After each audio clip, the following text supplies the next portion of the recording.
Hello বন্ধুরা, তোমরা সবাই কেমন আছো? আশা করি ভালো আছো। তো দেখো আমার বাড়ির পুজোর কিছু মুহূর্ত আমি সবার সঙ্গে শেয়ার করছি। এই যে এটা নতুন মা নিয়ে আসলো। মা কিন্তু আগের মতোই বড়ই হয়েছে, ছোট না।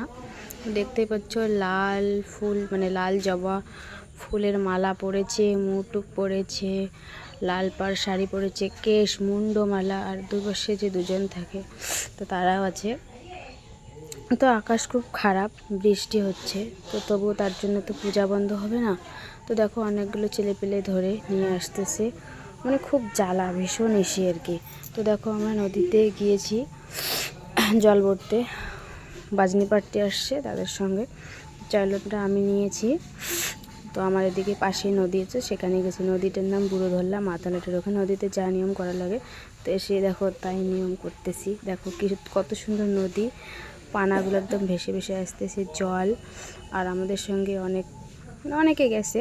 তো এই যে একটা বুনু কি যেন বলতেছে, আর আমরা জলের মধ্যে যা নিয়ম করা লাগে তাই করতেছিলাম। তো তারপর বাড়ি এসেছিলাম, সবাই একদম কি নাচ, সেই আমি একটু নাচলাম, শরীর তো একদম খারাপ, তবুও একটু এনজয় করলাম সবার সঙ্গে।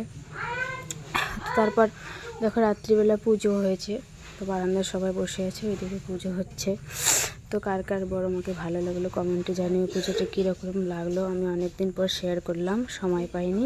তো একজন দেখো ঘুমে টলে টলে পড়তেছে, এদিকে চক্ষুদান হতেছে। তো দুজন এদিকে দাঁড়িয়ে শাড়ি ধরতেছে, যেহেতু চক্ষুদান করার সময় নাকি তাকানো যায় না ওইদিকে দেবতার দিকে। তো এখানে অনেক কজন বসে এসে সবাই ক্যামেরার দিকে তাকাচ্ছে, সবাই বলতেছে আমাকে নাও, আমাকে নাও। তো সবাইকে আমি নিয়েছি। তো বন্ধুরা ভালো থাকো, টাটা। কীরকম হয়েছে কমেন্টে জানিও।